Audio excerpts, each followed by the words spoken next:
Hello friends, welcome to my YouTube channel. आज के इस वीडियो में जो आपका एसएससी सीएचएसएल का एग्ज़ाम 12 अक्टूबर 2020 में कंडक्ट कराया गया है, तो इस वाले वीडियो में हम लोग ऑल शिफ्ट के टोटल 55 क्वेश्चन डिस्कस करेंगे। तो इस वीडियो को पूरा जरूर देखिए। यदि वीडियो अच्छा लगे वीडियो को लाइक करें, शेयर करें। चैनल पर पहली बार विजिट कर रहे हैं तो चैनल को सब्सक्राइब कर लें। पास ही में आपके बेल आइकन होगा, उसको भी दबा लें। इससे आने वाले सारी नए वीडियो नोटिफिकेशन आप सभी लोगों तक आसानी से पहुंच जाएगी।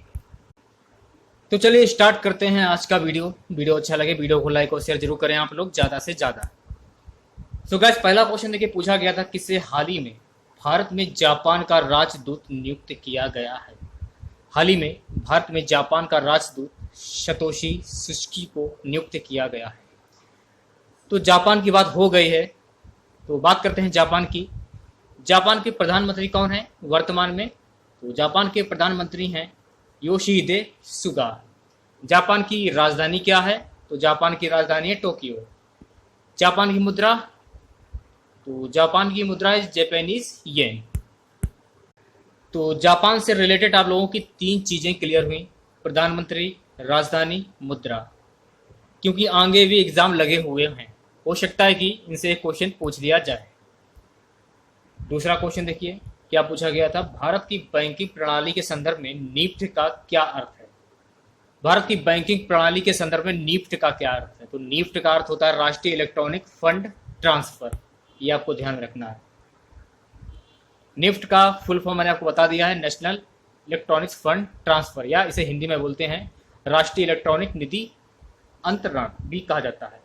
निफ्ट भारत में बैंक के ग्राहकों को ये सुविधा प्रदान करता है जिससे कि बैंक का ग्राहक बहुत ही सहजता से किसी दूसरे निफ्ट इनवैलिड बैंक खाते को अपनी पूंजी हस्तांतरण कर सकता है।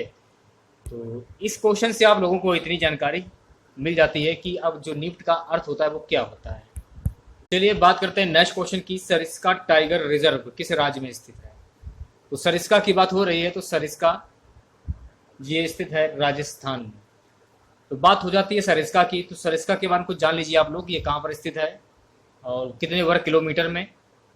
राजस्थान के अलवर जिले में 866 वर्ग किलोमीटर में फैले सरिस्का को वन्य जीव अभयारण्य का दर्जा 1955 में मिला। ये आपको ध्यान रखना है कि 1955 में मिला। और जब प्रोजेक्ट टाइगर की शुरुआत हुई तो 1978 में इसे टाइगर रिजर्व बना दिया गया। कुछ ही सालों बाद इसे राष्ट्रीय पार्क भी घोषित कर दिया गया। तो इस क्वेश्चन से आप लोगों को इतनी जानकारी प्राप्त हो जाती है। अगला क्वेश्चन देखिए क्या पूछा गया था, कौन सी नदी गंगा की एक सहायक नदी है? तो गंडक नदी गंगा की सहायक नदी है। तो गंडक नदी की बात हो गई है, तो गंडक नदी के बारे में कुछ जान लेते हैं। तो देखिए, गंडक नदी नेपाल और बिहार में बहने वाली एक नदी है जिसे बड़ी गंडक या केवल गंडक भी कहा जाता है। इस नदी को नेपाल में सालिग्रामी या सालग्रामी और मैदानों में नारायणी और सप्तगर्णी कहते हैं। यूनानी के भूगोलवक्ताओं की ये कोडोचेट्स तथा महाकाव्यों में उल्लेखित सदा नीरा भी यही है। तो इस क्वेश्चन से आप लोगों को इतनी जानकारी प्राप्त हो जाती है। क्वेश्चन आपका रीजनिंग का आया था, जैसे कि पंखा हवा से संबंधित है, तो वल्ब किससे संबंधित होगा? जाहिर सी बात है, वल्ब ये आपकी बल्ब से रोशनी निकलती है, तो वल्ब रोशनी करता है, तो ये बल्ब रोशनी से संबंधित हो जाएगा। ओके। छठा क्वेश्चन, किसे हाल ही में भारत का अगला थल सेना प्रमुख चुना गया है? तो देखिए, हाल ही में भारत का अगला जो थल सेना प्रमुख है मनोज मुकुंद नरवाने को चुना गया है। तो उनके बारे में कुछ जान लेते हैं, मनोज मुकुंद नरवाने के बारे में। जनरल मनोज मुकुंद नरवणे, जन्म 22 अप्रैल 1960। PVSM, AVSM, SM, VSM, ADC वर्तमान भारतीय थल सेना के प्रमुख हैं। सो गाइस, इस क्वेश्चन से आप लोगों को इतनी जानकारी प्राप्त हो जाती है। बात करते हैं सातवें क्वेश्चन की, द आइडिया ऑफ इंडिया पुस्तक के लेखक कौन है? द आइडिया ऑफ इंडिया पुस्तक के लेखक हैं सुनील खिलनानी। सुनील खिलनानी प्रसिद्ध और प्रभावशाली पुस्तक द आइडिया ऑफ इंडिया के लेखक हैं। वर्तमान में वे किंग्स कॉलेज लंदन के इंडियन इंस्टीट्यूट में अवंता प्रोफेसर और निर्देशक के पद पर कार्यरत हैं। इस क्वेश्चन से आप लोगों को इतनी जानकारी प्राप्त हो जाती है। आठवां क्वेश्चन, किसे देवा नाम पिया के नाम से जाना जाता है? किसे देवा नाम पिया के नाम से जाना जाता है? अशोक को देवा नाम पिया के नाम से जाना जाता है। तो देखिए, अशोक का एक सबसे महत्वपूर्ण जो युद्ध था वो था कलिंग का युद्ध। ये कब हुआ था? 261 ईस्वी पूर्व। तो यहाँ से एक क्वेश्चन बन रहा है कि कलिंग का अशोक ने कलिंग पर आक्रमण कब किया था? तो आपको ध्यान रखना है, अशोक ने कलिंग पर आक्रमण 261 ईस्वी पूर्व में किया था। अशोक ने अपने सिंहासनारोहण के 8वें वर्ष 261 ईस्वी पूर्व में कलिंग पर आक्रमण किया। इस युद्ध में खून खराबे के बाद अशोक ने बौद्ध धर्म अपना लिया था। सो गाइस, इस क्वेश्चन से आप लोगों को इतनी जानकारी मिल जाती है अशोक के बारे में। उनके कार्यकाल का सबसे भयानक ये युद्ध था कलिंग का युद्ध। तो उसके बाद उन्होंने बौद्ध धर्म को अपना लिया। नवा क्वेश्चन, 1982 के एशियाई खेलों की मेजबानी कौन से देश द्वारा की गई थी? 1982 के एशियाई खेलों की मेजबानी भारत के द्वारा की गई थी। ओके, चलिए जो आपके 1982 में एशियाई खेल जो हुए थे उनके बारे में जान लेते हैं। 9वें एशियाई खेल 19 नवंबर से 4 दिसंबर 1982 के बीच नई दिल्ली में आयोजित हुए। ठीक है, तो इतनी जानकारी आपको मिल जाती है कि ये कहाँ पर आयोजित हुए थे? दिल्ली में आयोजित हुए थे। तो यहाँ से क्वेश्चन बन जाता है, पहले खेलों के बाद दूसरी बार दिल्ली ने ये खेल आयोजित किए। ये एशियाई खेल एशियाई ओलंपिक परिषद के नेतृत्व में हुए। एशियाई खेल महासंघ को भंग करके ही एशियाई ओलंपिक परिषद का गठन हुआ। सो गाइस, इस क्वेश्चन से आप लोगों को एशियाई खेलों के बारे में इतनी जानकारी प्राप्त हो जाती है जो आपके 1982 में आयोजित किए गए थे। बात करते हैं नेक्स्ट क्वेश्चन की। क्वेश्चन था, हाल ही में भारत किस अर्धसैनिक बल ने अपने कर्मियों के लिए मैट्रोमोनियल पोर्टल शुरू किया है? हाल ही में पहली बार आईटीबीपी अर्धसैनिक बल ने अपने कर्मियों के लिए मैट्रोमोनियल पोर्टल शुरू किया है। तो मैट्रोमोनियल पोर्टल ये होता क्या है, इसके बारे में भी आप जान लीजिए। भारत तिब्बत सीमा पुलिस बल आईटीबीपी ने अपने अविवाहित, विधवा, विधुर और तलाकशुदा जवान और कर्मियों के लिए जीवन साथी खोजने मदद पहुंचाने के लिए एक मैट्रोमोनियल पोर्टल शुरू किया है। किसी भी अर्धसैनिक बल में पहली बार ऐसा कदम उठाया गया है। सो गाइस, इस क्वेश्चन से आप लोगों को इतनी जानकारी प्राप्त हो जाती है। वीडियो अच्छा लगे वीडियो को लाइक से जरूर करें आप लोग। अधिकारियों ने बताया कि पहाड़ी इलाकों में लड़ाई के लिए प्रतिष्ठित इस बल पर मुख्य रूप से चीन से लगती वास्तविक नियंत्रण रेखा की रक्षा करने की जिम्मेदारी है। एक अफसर ने बताया कि आईटीबीपी में विभिन्न रैंकों में करीब 25,000 अविवाहित पुरुष और 1,000 महिलाएं हैं। बहुत सारे कर्मी सुदूर क्षेत्रों में तैनात रहते हैं। ऐसे में उनके और उनके परिवार के लिए उपयुक्त जीवन साथी खोजना बड़ा मुश्किल काम हो जाता है। हम बस मदद करना चाहते हैं। तो इस क्वेश्चन से आप लोगों को काफ़ी जानकारी प्राप्त हो जाती है कि जो आपका ये मैट्रोमोनियल पोर्टल होता है ये होता क्या है। जान गए होंगे पूरी बात। चलिए बात करते हैं नेक्स्ट क्वेश्चन की। 11वां क्वेश्चन, 1984 में बिहार रत्न जीतने वाले प्रसिद्ध मधुबनी कलाकार कौन है? 1984 में बिहार रत्न जीतने वाले प्रसिद्ध मधुबनी कलाकार हैं सीता देवी। ये आपको ध्यान रखना है। 12वां क्वेश्चन देखिए, पूछा गया था प्रसिद्ध तंजालिया साल भारत के किस राज्य से संबंधित है? प्रसिद्ध तंजालिया साल भारत किस राज्य से संबंधित है? तो प्रसिद्ध तंजालिया साल गुजरात राज्य से संबंधित है। ये आपको ध्यान में रखना है। ठीक है। 13वां क्वेश्चन देखिए, पूछा गया था पुस्तक इंडिया फॉर ए विलियन रीजन किसके द्वारा लिखी गई है? पुस्तक इंडिया फॉर ए विलियन रीजन किसके द्वारा लिखी गई है? ये लिखी गई है अमित दास गुप्ता के द्वारा। तो अमित दास गुप्ता की बात हो गई तो उनके बारे में जान लेते हैं। तो देखिए, अमित दास गुप्ता पूर्व भारतीय राजनयिक और लेखक हैं। 4 जुलाई 2016 को ऑस्ट्रेलिया के University of New South Wales ने उन्हें अपना प्रथम राष्ट्रीय निर्देशक भारत नियुक्त किया। वे वर्ष 2009 से 2012 तक सिडनी में भारत के महावाणिज्य दूत के पद पर नियुक्त रहे हैं। इसके अलावा वे फिलीपींस में राजदूत तथा जर्मनी, बेल्जियम, नेपाल में विभिन्न पदों पर रहे। उन्होंने भारत के विदेश मंत्रालय में वित्त निर्देशक के रूप में भी अपनी सेवाएं दी हैं और वे मंत्रालय के लोक राजनय विभाग के प्रमुख भी रहे हैं। लेखक की हैसियत से उनकी पुस्तक लेसन्स फ्रॉम रूसलाना एक in search of transformative thinking सर्वाधिक लोकप्रिय रही है। तो अमित दास गुप्ता के बारे में इतनी जानकारी आपको यहाँ से प्राप्त हो जाती है। चलिए बात करते हैं नेक्स्ट क्वेश्चन की। कंप्यूटर में बीसीडी का पूर्ण रूप क्या होता है? कंप्यूटर में बीसीडी का पूर्ण रूप होता है बाइनरी कोडेड दशमलव। कांची कांची किस वंश की राजधानी थी? कांची किस राज्य की वंश की राजधानी थी? तो कांची पल्लव वंश की राजधानी थी। तो बात हो गई पल्लव वंश की। तो पल्लव वंश का जान लीजिए आप लोग। पल्लव राजवंश प्राचीन दक्षिण भारत का एक राजवंश था। 4वीं शताब्दी में इसने कांचीपुरम में राज्य स्थापित किया और लगभग 600 वर्ष तमिल और तेलुगु क्षेत्र में राज्य किया। बोधि धर्म इस राजवंश का था जिसने ध्यान योग को चीन में फैलाया। ये राजा अपने आप को क्षत्रिय मानते थे। नेक्स्ट क्वेश्चन देखिए क्या पूछा गया। वित्त आयोग के 13वें अध्यक्ष कौन है? तो वित्त आयोग के 13वें अध्यक्ष हैं डॉक्टर विजय एल केलकर। हाल ही में विश्व आर्थिक मंच द्वारा जारी जेंडर गैप इंडेक्स में भारत का क्या स्थान है? हाल ही में विश्व आर्थिक मंच द्वारा जारी जेंडर गैप इंडेक्स में भारत का स्थान है 112वां। ये आपको ध्यान में रखना है, ठीक है। तो बात हो गई विश्व आर्थिक मंच की, वीईएफ शॉर्ट में। विश्व आर्थिक मंच ने 16 दिसंबर 2019 को अपनी ग्लोबल जेंडर गैप इंडेक्स 2020 जारी की। रिपोर्ट का उद्देश्य स्वास्थ्य, शिक्षा, अर्थव्यवस्था और राजनीति पर महिलाओं और पुरुषों के बीच अंतराल पर प्रगति को ट्रैक करने के लिए एक कपास के रूप में सेवा करना है। Okay. Global gender gap report 2020 में 153 देशों की लिंग समानता की दिशा में प्रगति को 4 प्रमुख क्षेत्रों आर्थिक भागीदारी एवं अवसर, शैक्षिक प्राप्ति, स्वास्थ्य एवं अस्तित्व तथा राजनीतिक सशक्तिकरण के आधार पर दर्शाया गया है। सो गाइज, विश्व आर्थिक मंच तथा विश्व आर्थिक मंच से रिलेटेड आपको इतनी जानकारी मिल जाती है। तो अभी के वीडियो में बस इतना ही। आशा करते हैं आज का वीडियो आप लोगों को पसंद आया होगा। वीडियो अच्छा लगे वीडियो को लाइक शेयर जरूर करें। चैनल पर पहली बार विजिट कर रहे हैं तो चैनल को सब्सक्राइब कर लें। पास ही में आपके बेल आइकन होगा, उसको भी दबा लें। इससे आने वाली नई वीडियो नोटिफिकेशन आप सभी लोगों तक आसानी से पहुंच जाएगी। मिलते हैं नेक्स्ट वीडियो के साथ। जय हिंद, जय भारत। वीडियो को पूरा जरूर देखिए बिना स्किप के। तो पहला क्वेश्चन देखिए क्या पूछा गया था कि कैंसर इंडेक्स में भारत की जो रैंक है वो क्या है। कैंसर इंडेक्स में भारत की रैंक है 8वीं। ये आपको ध्यान में रखना है। करंट अफेयर्स का क्वेश्चन है ये। नेक्स्ट क्वेश्चन देखिए पूछा गया था करंट अफेयर्स का, क्रिस्टल अवार्ड 2020 किसने जीता। क्रिस्टल अवार्ड 2020 किसके द्वारा जीता गया था? दीपिका पादुकोण के द्वारा जीता गया था। देखिए अवार्ड से रिलेटेड 2 से 3 क्वेश्चन हर शिफ्ट में पूछे जा रहे हैं, तो अवार्ड से क्वेश्चन आप लोग देखकर एक बार जरूर जाएं। तीसरा क्वेश्चन, लोकसभा स्पीकर का चुनाव कौन से अनुच्छेद के तहत किया जाता है? तो लोकसभा स्पीकर का चुनाव अनुच्छेद 93 के तहत किया जाता है।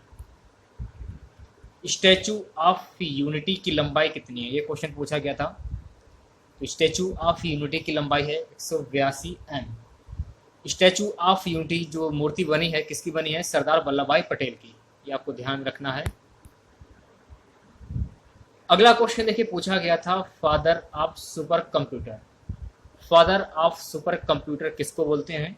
स्यूमर क्राई को बोलते हैं। आपको ध्यान रखना है। छठा क्वेश्चन देखिए पूछा गया था कि ब्लड का पीएच मान कितना होता है। सो गाइस, ब्लड का पीएच मान जो होता है वो होता है 7.4। ये आपको ध्यान रखना है, ठीक है। पुलिकेट झील कहां पर स्थित है? देखिए झीलों से रिलेटेड भी 2 से 3 क्वेश्चन पूछे जा रहे हैं हर शिफ्ट में। तो जिन बच्चों का कल की डेट में एग्जाम है तो वो झीलों से संबंधित क्वेश्चन जरूर देख के जाएं। तो पुलिकेट झील ये कहां पर स्थित है? ये स्थित है तमिलनाडु में, ठीक है। हरियाणा के वर्तमान मुख्यमंत्री कौन है? ये क्वेश्चन पूछा गया था। सो गाइस, हरियाणा के वर्तमान मुख्यमंत्री हैं मनोहर लाल खट्टर।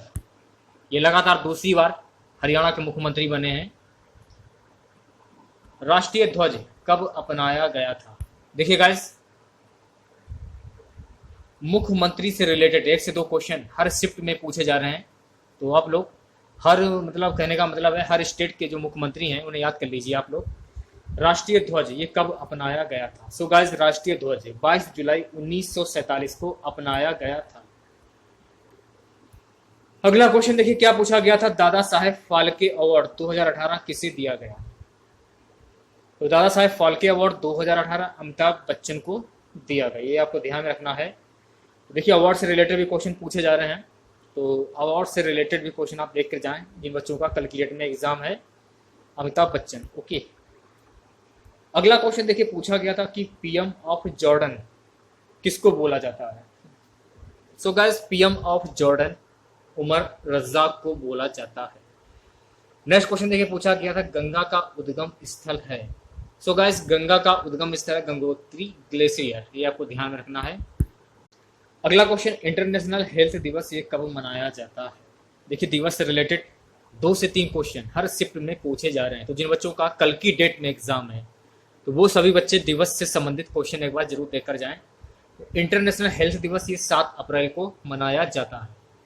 अगला क्वेश्चन, मोहनजोदड़ो की खुदाई किसने की थी? सो गाइस, मोहनजोदड़ो की खुदाई राखलदास बनर्जी ने सन 1922 में की थी। अगला क्वेश्चन, भारत के राष्ट्रपति के लिए न्यूनतम आयु सीमा क्या है? भारत के राष्ट्रपति के लिए न्यूनतम आयु सीमा है 35 वर्ष। लोहे में जंग लगने से बचाने की प्रक्रिया को क्या कहा जाता है? तो लोहे में जंग लगने की प्रक्रिया को क्या कहा जाता है? यदि आपको इस क्वेश्चन का आंसर मालूम हो तो कमेंट करके भी बता सकते हैं आप लोग। 17वां क्वेश्चन, राष्ट्रपति बनने के लिए न्यूनतम आयु सीमा का क्या निर्धारण है? राष्ट्रपति बनने के लिए न्यूनतम आयु सीमा है 35 साल। देखिए, झीलों से रिलेटेड भी 1 से 2 क्वेश्चन हर शिफ्ट में पूछे जा रहे हैं, तो सभी बच्चे झीलों से रिलेटेड क्वेश्चन जरूर कल देख कर जाएं, जिन बच्चों का कल की डेट में एग्जाम है। क्वेश्चन था कि पुलिकेट झील किस राज्य में स्थित है? तो पुलिकेट झील आंध्र प्रदेश राज्य में स्थित है। एनडीबी यानी कि न्यू डेवलपमेंट बैंक के वर्तमान प्रेसिडेंट कौन है? So guys, NDB new development bank के वर्तमान प्रेसिडेंट हैं मार्कोस टार्जियो। थोड़ा सा अजीब नाम है इनका। विश्व थायराइड दिवस ये कब मनाया जाता है? सो गाइस, विश्व थायराइड दिवस 25 मई को मनाया जाता है। जैसा कि मैंने आपको कहा था कि दिवस से 2 से 3 क्वेश्चन पूछे जा रहे हैं हर शिफ्ट में। देखिए, दूसरा क्वेश्चन है दिवस का, तो जिन बच्चों का कल की डेट में एग्जाम है दिवस से संबंधित क्वेश्चन जरूर देख कर जाएं आप लोग। और साइंस से भी काफी क्वेश्चन पूछे जा रहे हैं, तो साइंस से संबंधित भी क्वेश्चन आप देख कर जाएं। विश्व थायराइड दिवस 25 मई को मनाया जाता है। क्वेश्चन अगला है, शरीर में इंसुलिन की कमी के कारण कौन सा रोग हो जाता है? शरीर में इंसुलिन की कमी से कौन सा रोग होता है? तो इंसुलिन की कमी से डायबिटीज होता है। वर्तमान में मालदीव के राष्ट्रपति कौन है? प्रमुख देशों के राष्ट्रपति, प्रधानमंत्री जरूर देखकर जाएं। मुद्रा और राजधानी, इन सभी को आप एक बार जरूर देख लीजिएगा यदि आपका कल की डेट में एग्जाम है। तो वर्तमान में मालदीव के राष्ट्रपति हैं इब्राहिम मोहम्मद सोली।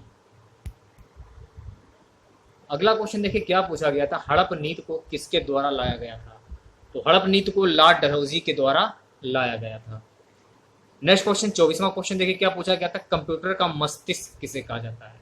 सो गाइस, कंप्यूटर का मस्तिष्क सीपीयू को कहा जाता है। जैसा कि मैंने आपको पहले बताया कि दिवस से रिलेटेड 2 से 3 क्वेश्चन पूछे जा रहे हैं। देखिए, तीसरा क्वेश्चन दिवस से संबंधित, संविधान दिवस ये किस दिन मनाया जाता है? सो गाइस, संविधान दिवस ये 26 नवंबर को मनाया जाता है। नेक्स्ट क्वेश्चन देखिए क्या पूछा गया था, कोलकाता में आईएसआई की स्थापना किसने की थी? कोलकाता में आईएसआई की स्थापना किसने की थी? प्रशांत चंद्र महलोनोविच ने की थी कोलकाता में आईएसआई की स्थापना। नेक्स्ट क्वेश्चन देखिए क्या पूछा गया था, नेवी की पहली महिला पायलट कौन बनी है? तो नेवी की पहली महिला पायलट लेफ्टिनेंट शिवांगी सिंह जी बनी है। एयरफोर्स की बात करते हैं तो एयरफोर्स की पहली महिला पायलट बनी है भावना कांत। ये आपको ध्यान में रखना है, ठीक है। हो सकता है कि कल के एग्जाम में एयरफोर्स से संबंधित पूछ लिया जाए। फिलहाल नेवी की जो पहली महिला पायलट है लेफ्टिनेंट शिवांगी सिंह होगा आंसर। अगला क्वेश्चन, पुस्तक वरुण सुगर के लेखक कौन है? तो पुस्तक वरुण सुगर के लेखक हैं अवनी जोशी। देखिए, पुस्तक से रिलेटेड भी क्वेश्चन पूछे जा रहे हैं 1 से 2, तो जिन बच्चों का कल की डेट में एग्जाम है तो पुस्तक से संबंधित क्वेश्चन एक बार जरूर देख लें आप लोग एग्जाम देने से पहले।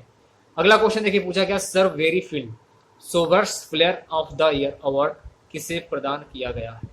Sir Garfield Sobers player of the year award किसे प्रदान किया गया है? वेन स्ट्रोक्स को प्रदान किया गया है।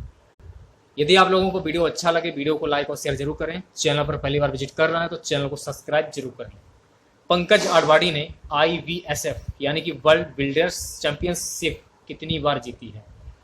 सो गाइस, पंकज आडवाणी ने IBSF वर्ल्ड बिल्डर्स चैंपियनशिप 23 बार जीती है, ये आपको ध्यान में रखना है। अगला क्वेश्चन, साई दीप्ति परिणीति किस खेल से संबंधित है? साई दीप्ति परिणीति किस खेल से संबंधित है? सो गाइस, ये संबंधित है एथलीट्स रनिंग से। साई दीप्ति परिणीति आपको ध्यान में रखना है। अगला क्वेश्चन देखिए पूछा गया था, लोकसभा के स्पीकर और डिप्टी स्पीकर किस अनुच्छेद के अंतर्गत आते हैं? तो लोकसभा के स्पीकर और डिप्टी स्पीकर अनुच्छेद 93 के अंतर्गत आते हैं।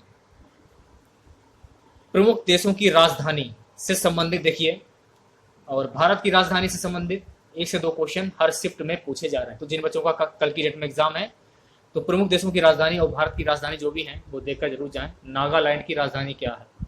तो नागालैंड की राजधानी है कोहिमा। भारत के लोक नृत्य ये जरूर देख लीजिए आप लोग, यहाँ से भी 1 से 2 क्वेश्चन बन रहे हैं। कालबेलिया लोक नृत्य किस राज्य से संबंधित है? तो कालबेलिया लोक नृत्य किस राज्य से संबंधित है? सो गाइस, ये राजस्थान से संबंधित है। अलाउद्दीन खिलजी सुल्तान कब बना था? ये क्वेश्चन पूछा गया था। सो गाइस, अलाउद्दीन खिलजी 1296 में सुल्तान बना था। अगला क्वेश्चन देखिए पूछा गया था, UN global climate action award 2020 किससे मिला? तो UN global climate action award 2020 Infosys को मिला है। अब हम बात करेंगे सेकंड शिफ्ट के क्वेश्चन की।